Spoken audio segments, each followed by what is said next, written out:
Dear children, financial സ്റ്റേറ്റ്മെന്റ്സിന്റെ part 2 introduction വീഡിയോയിലേക്ക് ഏവർക്കും ഹൃദ്യമായ സ്വാഗതം. ഇന്നത്തെ ക്ലാസ്സിൽ നമ്മൾ ഡിസ്കസ് ചെയ്യുന്നത് കേസ് 3.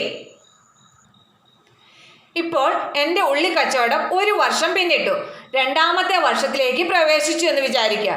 അപ്പോൾ ഈ ബിസിനസ്സിൽ കഴിഞ്ഞ വർഷത്തെ ക്ലോസിംഗ് സ്റ്റോക്കായ 1,00,000 രൂപയുടെ സാധനങ്ങൾ ഇരിപ്പുണ്ട്. അത് ഈ വർഷം എന്താണ്? ഓപ്പണിംഗ് സ്റ്റോക്ക് അല്ലേ?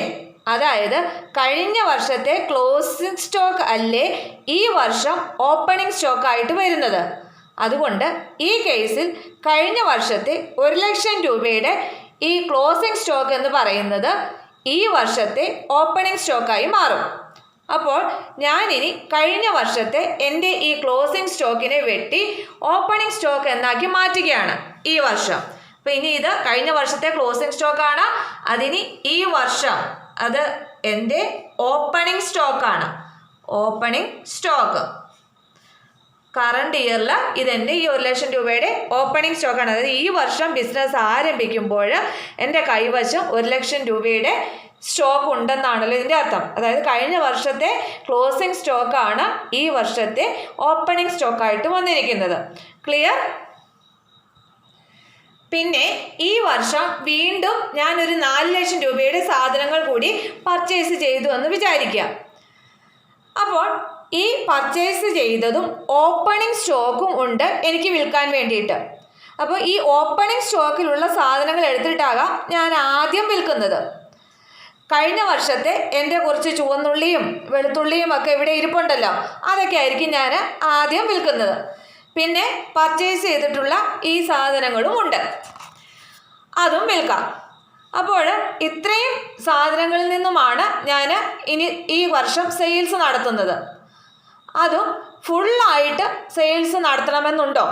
അതായത് ഈ വർഷം ഈ ഇരിക്കുന്ന സാധനങ്ങൾ മുഴുവനും വിറ്റ് പോകണമെന്നുണ്ടോ? ഇല്ല. അപ്പോൾ ഈ വർഷവും കുറച്ച് ക്ലോസിംഗ് സ്റ്റോക്ക് വരും. ഉദാഹരണമായിട്ട് ഒരു 75,000 രൂപയുടെ ക്ലോസിംഗ് സ്റ്റോക്ക് വന്നു എന്ന് സങ്കല്പിക്കുക.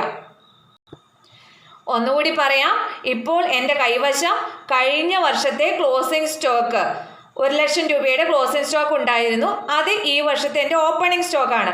അപ്പോൾ 1,00,000 രൂപയുടെ ഓപ്പണിംഗ് സ്റ്റോക്കും അതുകൂടാതെ 4,00,000 രൂപയുടെ സാധനങ്ങൾ പർച്ചേസ് ചെയ്തത്, അങ്ങനെ മൊത്തം 5,00,000 രൂപയുടെ സാധനങ്ങൾ ഇപ്പോൾ ഞാൻ വിൽപ്പനയ്ക്ക് വെച്ചിട്ടുണ്ട്. അതിൽ ഒരു 6,00,000 രൂപയുടെ വിൽപ്പനയാണ് എനിക്ക് ഈ വർഷം നടന്നതെന്ന് വിചാരിക്കുക. 6,00,000 രൂപയുടെ വിൽപ്പന നടന്നു. പക്ഷേ അപ്പോഴും ഈ സാധനങ്ങൾ മുഴുവൻ വിറ്റ് പോയിട്ടില്ല. അപ്പം അതിൽ കുറേ സാധനങ്ങൾ വിറ്റ് പോകാതെ ക്ലോസിംഗ് സ്റ്റോക്കായിട്ട് ഈ വർഷവും എൻ്റെ കൈവശം ഇരിപ്പുണ്ട്. അതെന്ന് പറയുന്നത് ഏകദേശം ഒരു 75,000 രൂപയുടെ സാധനങ്ങളാണ് ഈ വർഷം വിറ്റ് പോകാത്തതെന്ന് വിചാരിക്കുക. അപ്പോൾ ഈ വർഷത്തെ എൻ്റെ ക്ലോസിംഗ് സ്റ്റോക്ക് എന്ന് പറയുന്നത് 75,000 ആണ്. അപ്പം ഇതൊഴികെ ബാക്കി ഈ ഇത്രയും സാധനങ്ങൾ അപ്പോൾ വിറ്റ് പോയതാണ്. അപ്പം വിൽപ്പന നടത്തിയിരിക്കുന്നത് 6,00,000 രൂപയുടെയാണ്. ആ വർഷം അവസാനിക്കുമ്പോൾ വിറ്റ് പോകാത്ത കുറച്ച് സാധനങ്ങൾ ഇരിപ്പുണ്ട്, അതെന്ന് പറയുന്നത് 75,000 രൂപയുടെയാണ്. അപ്പോൾ ഈ ഒരു കേസിൽ പ്രോഫിറ്റ് കാണുമ്പോൾ എങ്ങനെയായിരിക്കും? Sales minus cost of goods sold തന്നെ. ഇവിടെ കോസ്റ്റ് ഓഫ് ഗുഡ്സ് സോൾഡ് എന്ന് പറയുമ്പോൾ പർച്ചേസ് ചെയ്ത സാധനങ്ങൾ മാത്രമാണോ എൻ്റെ കയ്യിലുള്ളത്? അല്ലല്ലോ, ഇവിടെ ഓപ്പണിംഗ് സ്റ്റോക്കും കൂടി എൻ്റെ കയ്യിലുണ്ട്. അപ്പോൾ ഈ ഒരു കേസിൽ എങ്ങനെ ഇക്വേഷൻ ഉപയോഗിച്ച് പ്രോഫിറ്റ് കാണാമെന്ന് നമുക്ക് നോക്കാം.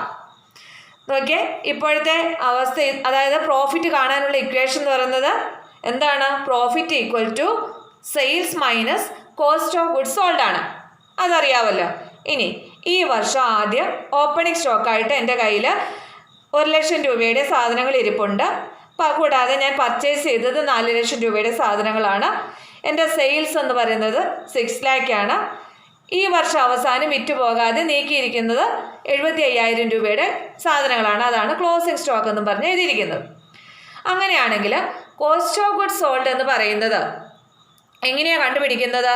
അപ്പോൾ ഇനിയിപ്പോൾ വിൽക്കാനായിട്ട് എൻ്റെ കൈവശം ഓപ്പണിംഗ് സ്റ്റോക്കും പർച്ചേസും വരുന്നുണ്ട്. അപ്പോൾ അത് രണ്ടും കൂടി ആഡ് ചെയ്യുന്നു.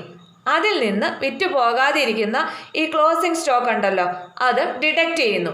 അതല്ലേ ഈ വർഷത്തെ എൻ്റെ വിറ്റ സാധനങ്ങളുടെ കോസ്റ്റ് എന്ന് പറയുന്നത്. അതായത് കോസ്റ്റ് ഓഫ് ഗുഡ്സ് എന്ന് പറഞ്ഞാൽ ഈ ഓപ്പണിങ്ങിൽ ഇരുന്ന സ്റ്റോക്ക്, അതിൻ്റെ കൂടെ ഞാൻ പർച്ചേസ് ചെയ്ത മുഴുവൻ തുകയുടെയും സാധനങ്ങൾ, അതിൽ നിന്ന് വിറ്റുപോകാതെ ഇരിക്കുന്ന ക്ലോസിംഗ് സ്റ്റോക്ക് ഡിഡക്റ്റ് ചെയ്യുന്നു. അതല്ലേ ഈ വർഷം ഞാൻ വിറ്റിരിക്കുന്ന സാധനങ്ങളുടെ കോസ്റ്റ് എന്ന് പറയാൻ പറ്റത്തുള്ളൂ. അങ്ങനെയാകുമ്പോൾ ഈ കേസിൽ ഓപ്പണിംഗ് സ്റ്റോക്ക് 1 lakh ആണ്. 1 lakh plus 4 lakh minus closing stock 75,000. അപ്പം 4,25,000 ആണ് എൻ്റെ കോസ്റ്റ് ഓഫ് ഗുഡ്സ് സോൾഡ് എന്ന് പറയുന്നത്. ഇനി ഈ ബിസിനസ്സിലെ ലാഭം കണ്ടെത്തണം. അപ്പം ലാഭം എന്ന് പറയുന്നത് എന്താണ്? സെയിൽസിൽ നിന്ന് cost of goods sold deduct ചെയ്താൽ മതിയല്ലോ. അപ്പോൾ ഇവിടെ സെയിൽസ് ചെയ്തപ്പോൾ കിട്ടിയിരിക്കുന്ന എമൗണ്ട് എത്രയാണ്? 6 lakh ആണ്. അപ്പോൾ ആ 6 lakh minus cost of goods sold ഇവിടെ നമ്മൾ കണ്ടുപിടിച്ചു. എത്രയാണ്? 4,25,000. അപ്പോൾ അത് ഡിഡക്റ്റ് ചെയ്യുമ്പോൾ ലാഭം എന്ന് പറയുന്നത് എത്രയാണ് ഈ ബിസിനസ്സിൽ? 1,75,000 ആണ്. ഇത് ഈ ബിസിനസ്സിൻ്റെ ലാഭം എന്ന് പറയുന്നത്. അപ്പോൾ ഇത് നമ്മൾ കഴിഞ്ഞ കേസ് 2-ലെ നിന്നുള്ളൊരു വ്യത്യാസം എന്താണ്? ഇവിടെ കഴിഞ്ഞ വർഷത്തെ ക്ലോസിംഗ് സ്റ്റോക്കും കൂടി വിൽപ്പനയ്ക്ക് ഓപ്പണിംഗ് സ്റ്റോക്കായിട്ട് വന്നിട്ടുണ്ട്. അപ്പോൾ അതും കൂടി നമ്മൾ എന്തിൻ്റെ കൂടെ ആഡ് ചെയ്യണം? പർച്ചേസിൻ്റെ കൂടെ ആഡ് ചെയ്യണം. കാരണം അതും കൂടി നമ്മൾ വിൽക്കാൻ വെച്ചിരിക്കുന്നതല്ലേ. അപ്പോൾ അത് രണ്ടും കൂടി ആഡ് ചെയ്ത ശേഷം വേണം എന്ത് കുറയ്ക്കാൻ? ക്ലോസിംഗ് സ്റ്റോക്ക് കുറയ്ക്കാനായിട്ട്. പിന്നെ പ്രോഫിറ്റ് കാണാൻ സെയിൽസിൽ നിന്ന് cost of goods sold deduct ചെയ്താൽ മതി. അപ്പോൾ ഇക്വേഷൻ ഉപയോഗിച്ച് ഇങ്ങനെയാണ് കണ്ടുപിടിക്കുന്നത്. ഇനി നമുക്കിത് എങ്ങനെ ഒരു ട്രേഡിംഗ് അക്കൗണ്ട് പ്രിപ്പയർ ചെയ്ത് കണ്ടുപിടിക്കാമെന്ന് നോക്കാം. അപ്പോൾ ഓപ്പണിംഗ് സ്റ്റോക്ക് പ്ലസ് പർച്ചേസ്, അപ്പോൾ ഇത്രയും ഐറ്റംസ് ആണ് നമ്മുടെ കയ്യിൽ വിൽക്കാനുള്ളത്. അതിൽ നിന്ന് ക്ലോസിംഗ് സ്റ്റോക്ക് മാറ്റുക. ഇത് വെച്ചിട്ടാണ് നമ്മൾ ട്രേഡിംഗ് അക്കൗണ്ട് തയ്യാറാക്കുന്നത്. ഈ പറഞ്ഞിട്ടുള്ള ഫോർമുല, അതായത് profit equals sales minus cost of goods സോൾഡിനെ ഒരു അക്കൗണ്ട് ഫോർമാറ്റിലാക്കുന്നതാണ് ട്രേഡിംഗ് അക്കൗണ്ട് എന്ന് പറയുന്നത്. അപ്പം ട്രേഡിംഗ് അക്കൗണ്ടിൻ്റെ ഫോർമാറ്റ് എന്ന് പറയുന്നത് ഇതാണ്. സാധാരണ അക്കൗണ്ട് പോലെ തന്നെ ഡെബിറ്റ് സൈഡ്, ക്രെഡിറ്റ് സൈഡ്, അക്കൗണ്ടിൻ്റെ ഹെഡിങ് കൊടുക്കുക. Trading account for the year ended, ഏത് വർഷത്തെയാണ് നമ്മൾ തയ്യാറാക്കുന്നത് ആ വർഷം നമ്മൾ ഹെഡിങ് കൊടുക്കുക. എൻ്റെ ഡെബിറ്റ് സൈഡിൽ നമ്മൾ രേഖപ്പെടുത്തുന്നത് എക്സ്പെൻസസും ലോസസുമാണ്. ക്രെഡിറ്റ് സൈഡിൽ റവന്യൂസും ഗെയിൻസുമാണ് രേഖപ്പെടുത്തുന്നത്. ഇനി നമുക്ക് പഠിച്ചിട്ടുള്ള ഫോർമുല, അതായത് sales minus cost of goods sold ആണ്. അത് അതാണല്ലോ നമ്മുടെ പ്രോഫിറ്റ് എന്ന് പറയുന്നത്.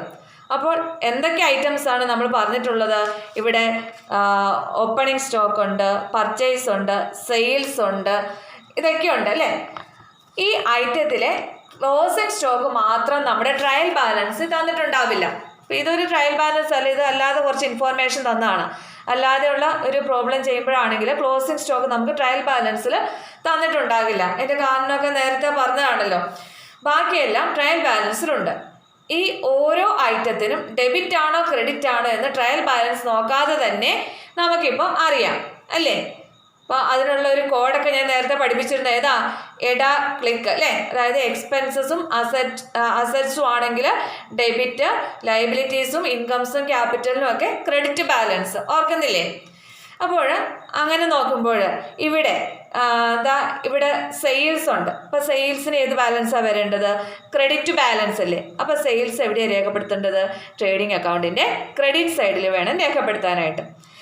ഇനി പർച്ചേസ് ആണെങ്കിലോ, പർച്ചേസിന് എന്ത് ബാലൻസ് ആണ്? എക്സ്പെൻസ് ആണ്. അപ്പോൾ ഡെബിറ്റ് ബാലൻസ് അല്ലേ വരേണ്ടത്. അപ്പോൾ പർച്ചേസ് എവിടെയാണ് രേഖപ്പെടുത്തേണ്ടത്? ഈ ഡെബിറ്റ് സൈഡിൽ വേണം രേഖപ്പെടുത്താൻ. പിന്നെ സ്റ്റോക്ക്, അതായത് കഴിഞ്ഞ വർഷത്തെ ക്ലോസിംഗ് സ്റ്റോക്ക്, അതാണ് ഈ വർഷം എന്തായിട്ട് വന്നിരിക്കുന്നത്? ഓപ്പണിംഗ് സ്റ്റോക്കായിട്ട് നമ്മുടെ കയ്യിൽ, അതായത് ഓപ്പണിംഗ് സ്റ്റോക്കായിട്ട്, അതായത് നമ്മുടെ കയ്യിലുള്ള ഒരു അസറ്റായിട്ട് വന്നിട്ടുണ്ട് അല്ലേ. അപ്പോൾ അതിനും ഏത് ബാലൻസ് കൊടുക്കണം? ഓപ്പണിംഗ് സ്റ്റോക്കിനും ഡെബിറ്റ് ബാലൻസ്. അതായത് കഴിഞ്ഞ വർഷത്തെ ക്ലോസിംഗ് സ്റ്റോക്കാണ്, അത് നമ്മുടെ അസറ്റാണ്. അത് ഈ വർഷം എന്തായിട്ട് വന്നിരിക്കുന്നതാണ്? ഓപ്പണിംഗ് സ്റ്റോക്കായിട്ട് വന്നിരിക്കുന്നതാണ്. അപ്പോൾ അതുകൊണ്ട് അതിനും എന്ത് ബാലൻസ് കൊടുക്കണം? ഡെബിറ്റ് ബാലൻസ് കൊടുക്കണം. അപ്പോൾ ഇത്രയും, പിന്നെ ക്ലോസിംഗ് സ്റ്റോക്കും ഉണ്ട്. ഇത്രയൊക്കെയാണ് നമ്മൾ ട്രേഡിംഗ് അക്കൗണ്ടിലേക്ക് എഴുതേണ്ടത്. അപ്പോൾ ഈ ഐറ്റംസ് നമുക്ക് ട്രേഡിംഗ് അക്കൗണ്ടിലേക്ക് ഒന്ന് രേഖപ്പെടുത്താം. ഇനി ഈ ട്രേഡിംഗ് അക്കൗണ്ടിൻ്റെ ഡെബിറ്റ് സൈഡിലെ ആദ്യത്തെ ഐറ്റം എന്താണ്? ഓപ്പണിംഗ് സ്റ്റോക്കാണ്. അപ്പോൾ ഓപ്പണിംഗ് സ്റ്റോക്കിന് ഡെബിറ്റ് ബാലൻസ് ആണെന്ന് പറഞ്ഞു. അപ്പോൾ ഏറ്റവും ആദ്യം നമ്മൾ എഴുതേണ്ടത് ഓപ്പണിംഗ് സ്റ്റോക്കാണ്. Opening stock amount 1 lakh. നോക്കിക്കേ, ഇത് നേരത്തെ തന്നെ വർഷങ്ങളായിട്ടുള്ള ഫെയിം ആയതുകൊണ്ടാണ് ഏതെങ്കിലും ഒരു വർഷം വിറ്റുപോകാതെ സാധനങ്ങൾ ഇരുന്നത് കൊണ്ട് ആ ക്ലോസിംഗ് സ്റ്റോക്ക് ഈ കറണ്ട് ഇയറിലെ ഓപ്പണിംഗ് സ്റ്റോക്കായിട്ട് വന്നതാണ് കേട്ടോ. അപ്പോൾ ഒരു പുതിയ ഫെയിമാണ് എങ്കിൽ ഇങ്ങനെ ഓപ്പണിംഗ് സ്റ്റോക്ക് കാണുകയില്ല, അവിടെ ആ പർച്ചേസ് ചെയ്യുന്നതായിരിക്കും മാത്രം ആദ്യം വരുന്നത് കേട്ടോ. അപ്പോൾ ആ പുതിയൊരു ഫേമാണ് എങ്കിൽ പർച്ചേസസിലായിരിക്കും സ്റ്റാർട്ട് ചെയ്യുന്നത്. അല്ലാത്തൊരു കേസിലാണ് ഈ ഓപ്പണിംഗ് സ്റ്റോക്ക് വരുന്നത്. ഓപ്പണിംഗ് സ്റ്റോക്ക് ഉണ്ടെങ്കിൽ ആദ്യം അതാണ് ഡെബിറ്റ് സൈഡിൽ രേഖപ്പെടുത്തേണ്ടത്. പിന്നെ അത് കഴിഞ്ഞാൽ പിന്നെ എന്താണ്, പർച്ചേസസ് ഉണ്ട്. പർച്ചേസസ് എന്ന് പറയുന്നത് എന്ത് ബാലൻസ് ആണ്? ഡെബിറ്റ് ബാലൻസ് ആണ്. കാരണം എന്താണ്, എക്സ്പെൻസ് ആണ്. അപ്പോൾ ഓപ്പണിംഗ് സ്റ്റോക്ക് കഴിഞ്ഞാൽ ഉടൻ തന്നെ നമ്മൾ എഴുതേണ്ടത് പർച്ചേസസ് ആണ്. ഇവിടെ 4 lakh rupees-ൻ്റെയാണ് പർച്ചേസ് തന്നിരിക്കുന്നത്. അപ്പോൾ പർച്ചേസസ് എഴുതി. ഇനി അടുത്തത് സെയിൽസ്. സെയിൽസിന് എന്താണ്, ക്രെഡിറ്റ് ബാലൻസ് അല്ലേ, അതായത് ഇൻകം അല്ലേ. അപ്പോൾ എവിടെ എഴുതേണ്ടത്? ക്രെഡിറ്റ് സൈഡിലാണ് എഴുതേണ്ടത്. അപ്പോൾ ക്രെഡിറ്റ് സൈഡിൽ സെയിൽസിൻ്റെ എമൗണ്ട് 6 lakh ആണ്. ഇനിയുള്ളത് എന്താണ്, ക്ലോസിംഗ് സ്റ്റോക്കാണ്. പക്ഷേ ക്ലോസിംഗ് സ്റ്റോക്ക് നമ്മൾ എന്താ ചെയ്തത്, ഓപ്പണിംഗ് സ്റ്റോക്കും പർച്ചേസസും കൂട്ടി. അപ്പോൾ ഈ ഓപ്പണിംഗ് സ്റ്റോക്കും പർച്ചേസസും ഇത് രണ്ടും കൂടെ കൂട്ടുന്നതാണ് നമുക്ക് വിൽക്കാനായിട്ട് ഉള്ള സംഭവം എന്ന് പറയുന്നത്. അപ്പോൾ അതിൻ്റെ ബാക്കി ഇരിക്കുന്നതാണ് ഈ ക്ലോസിംഗ് സ്റ്റോക്ക് എന്ന് പറയുന്നത്, ഈ 75,000 രൂപ. അതായത് ഇതിൽ നിന്നും കളയേണ്ട ഐറ്റമാണ്, അതായത് ഈ രണ്ടിൽ നിന്നും കളയേണ്ട ഐറ്റമാണ് ഈ ക്ലോസിംഗ് സ്റ്റോക്ക് എന്ന് പറയുന്നത്. അപ്പോൾ നമ്മൾ ഈ ട്രേഡിംഗ് അക്കൗണ്ടിൽ എന്താ ചെയ്യുക, അപ്പോൾ ഇതിൻ്റെ ഓപ്പോസിറ്റ് സൈഡിലാണ് എഴുതേണ്ടത്. അപ്പോൾ ഇതിൻ്റെ അർത്ഥം എന്താ, ഇതിൽ നിന്ന് ഇത് കുറയ്ക്കണമെന്നായില്ലേ. അപ്പോൾ ഈ ഓപ്പണിംഗ് സ്റ്റോക്കിൽ നിന്നും പർച്ചേസ് ഇത് രണ്ടും കൂടെ കൂട്ടിയിട്ട് അതിൽ നിന്ന് കുറയ്ക്കേണ്ട, ഇവിടെ കണ്ടില്ലേ, അതിൽ നിന്ന് കുറയേണ്ട ഐറ്റമാണ് ക്ലോസിംഗ് സ്റ്റോക്ക്. അപ്പോൾ നമ്മളത് ട്രേഡിംഗ് അക്കൗണ്ടിൽ പ്രസൻറ്റ് ചെയ്യേണ്ടത് ഇതിൽ നിന്ന് കുറയാൻ വേണ്ടിയിട്ട് എന്ത് ചെയ്താൽ മതി, ഇതിൻ്റെ ഓപ്പോസിറ്റ് സൈഡിൽ ക്ലോസിംഗ് സ്റ്റോക്ക് എന്ന് എഴുതണം. Closing stock. അപ്പം ഇതിൻ്റെ അർത്ഥം എന്താ, ഇപ്പം ഇതിൽ നിന്ന് ഇത് കുറയുവാണല്ലോ ചെയ്യുന്നത്. അപ്പോൾ അതിന് വേണ്ടിയിട്ടാണ് നമ്മളിത് ഓപ്പോസിറ്റ് സൈഡിൽ എഴുതുന്നത്. അപ്പോൾ ക്ലോസിംഗ് സ്റ്റോക്ക് എന്ന് പറയുന്നത് ഇവിടെ 75,000 ആണ്. എഴുതി. ഇപ്പം നോക്കിക്കേ, നമ്മൾ നേരത്തെ പറഞ്ഞ അതേ ഫോർമുല തന്നെ ആയിട്ടുണ്ട് ഇവിടെ. അതായത് സെയിൽസിൽ നിന്ന് എന്തൊക്കെയാണ് കുറയ്ക്കേണ്ടത്, ഇപ്പോൾ സെയിൽസിൽ നിന്ന് ഓപ്പണിംഗ് സ്റ്റോക്കും പർച്ചേസും കൂട്ടിയിട്ട് അതിൽ നിന്ന് സ്റ്റോക്ക് എന്ത് ചെയ്തേക്കുന്ന, ഇവിടെ സ്റ്റോക്ക് ലെസ് ആയിക്കോളും അല്ലേ. അപ്പോൾ ഈ ഒരു പാർട്ടിനെയാണ്, അപ്പോൾ ഇത്രയും ഇവിടെ ചെയ്തിട്ടുള്ള ഇത്രയും പാർട്ടിനെയാണ് ഉണ്ടോ, ഇവിടെ തൊട്ടുള്ള ഇത്രയും ഈ ഭാഗമാണ് നമ്മൾ കോസ്റ്റ് ഓഫ് ഗുഡ്സ് സോൾഡ് ആയിട്ട് വരുന്നത്. ഇനി സാധാരണ പോലെ എന്ത് ചെയ്യുക, ഈ അക്കൗണ്ട് ടോട്ടൽ ചെയ്യുക, ബാലൻസ് ചെയ്യുക. അക്കൗണ്ട് ടോട്ടൽ ചെയ്യുമ്പോൾ ഇവിടെ 6 lakh ഉണ്ട്, 75,000 ഉണ്ട്. അപ്പോൾ ഇവിടെയാണ് ഈ സൈഡാണ് കൂടുതൽ, ക്രെഡിറ്റ് സൈഡാണ് കൂടുതൽ. ടോട്ടൽ ചെയ്യുക 6,75,000. അത് തന്നെ ഇങ്ങോട്ടേക്കും എഴുതുന്നു, 6,75,000. അപ്പോൾ ഇനി ഇവിടെ ബാലൻസ് എന്ന് പറയുന്നത് എന്താണ്, 6,75,000-ൽ നിന്ന് 5 lakh പോയെന്നാൽ 1,75,000 ആണ്. അപ്പോൾ ഇതിനെ ഗ്രോസ് പ്രോഫിറ്റ് CD എന്നാണ് എഴുതേണ്ടത്. ഇതിനെ ഗ്രോസ് പ്രോഫിറ്റ് CD. ഒരു അക്കൗണ്ട് ബാലൻസ് ചെയ്യുമ്പോൾ നമ്മൾ ബാലൻസ് CD എന്നല്ലേ എഴുതാറ്. അപ്പോൾ ഇവിടെ കിട്ടിയിരിക്കുന്നത് എന്താണ്, ഗ്രോസ് പ്രോഫിറ്റ് ആണ്. അപ്പോൾ അതുകൊണ്ടാണ് നമ്മളിവിടെ ഗ്രോസ് പ്രോഫിറ്റ് CD എന്ന് എഴുതിയത്. ഇത് എങ്ങോട്ടാണ് ബ്രോട്ട് ഡൗൺ ചെയ്യുക, അടുത്ത ഇങ്ങോട്ടേക്ക് ബ്രോട്ട് ഡൗൺ ചെയ്യണം. ഗ്രോസ്, അതിന് പ്രോഫിറ്റ് BD എന്ന് പറഞ്ഞിട്ട് 1,75,000 ബ്രോട്ട് ഡൗൺ ചെയ്യണം. അതായത് ഈ ഗ്രോസ് പ്രോഫിറ്റിൽ നിന്നാണ് നമ്മൾ ബാക്കിയുള്ള എക്സ്പെൻസുകളും ഇൻകംസും ഒക്കെ അഡ്ജസ്റ്റ് ചെയ്യുന്നത്. എന്നിട്ടാണ് ഇതിൽ നിന്നാണ് നമ്മൾ നെറ്റ് പ്രോഫിറ്റ് കണ്ടുപിടിക്കുന്നത്. അതായത് profit and loss account prepare ചെയ്യുമ്പോഴാണ് നമുക്ക് നെറ്റ് പ്രോഫിറ്റ് കിട്ടുന്നത്. അപ്പോൾ ഇങ്ങനെയാണ് നമ്മുടെ ട്രേഡിംഗ് അക്കൗണ്ടിൻ്റെ ഫോർമാറ്റ് എന്ന് പറയുന്നത്. അപ്പോൾ ഇത് ഇനി ഇവിടെ പ്രോഫിറ്റ് ആൻഡ് ലോസ് അക്കൗണ്ടാണ് ഇതിൻ്റെ ബാക്കിയായിട്ട് വരുന്നത്. അതിനെക്കുറിച്ചുള്ള ക്ലാസ്സിൽ ഡിസ്കസ് ചെയ്യുമ്പോൾ ഞാൻ വിശദമായിട്ട് പറഞ്ഞുതരാം. ഇപ്പോൾ ഈ ട്രേഡിംഗ് അക്കൗണ്ടിൻ്റെ ഫോർമാറ്റ് ക്ലിയർ ആയിട്ട് പഠിക്കുക. ഇനി വരുന്ന ഒരു ഐറ്റം കൂടിയുണ്ട്, അത് നമുക്ക് കേസ് 4 ആക്കി ഡിസ്കസ് ചെയ്യാം. അതായത് പർച്ചേസ് ചെയ്യുമ്പോൾ നമുക്ക് ചിലപ്പോൾ ഇറക്കുകൂലി, ചരക്കുകൂലി, അതായത് ക്യാരിയേജ് ഇൻവേർഡ്സ്, ഫ്രൈറ്റ്, വേജസ് ഇങ്ങനെയുള്ള ഡയറക്റ്റ് ആയുള്ള പർച്ചേസുമായി റിലേറ്റ് ചെയ്തിട്ടുള്ള കുറച്ച് എക്സ്പെൻസുകളും കൂടി വരാം. അവയാണ് ഡയറക്റ്റ് എക്സ്പെൻസസ് എന്ന് പറയുന്നത്. അപ്പോൾ ഈ ഒരു കേസിൽ എങ്ങനെയാണ് നമ്മൾ ഗ്രോസ് പ്രോഫിറ്റ് കണ്ടുപിടിക്കുന്നതെന്ന് ഒരു എക്സാമ്പിളിലൂടെ നോക്കാം. കേസ് 3 നമ്മൾ ഡിസ്കസ് ചെയ്ത അതേ എക്സാമ്പിൾ തന്നെ അതിലേക്ക് ഒരു ഐറ്റവും കൂടി ആഡ് ചെയ്തിട്ടുണ്ടെന്ന് മാത്രം. അതായത് ഡയറക്റ്റ് എക്സ്പെൻസ് ആയ ഫ്രൈറ്റ് അല്ലെങ്കിൽ ക്യാരിയേജ് ഇൻവേർട്സ്.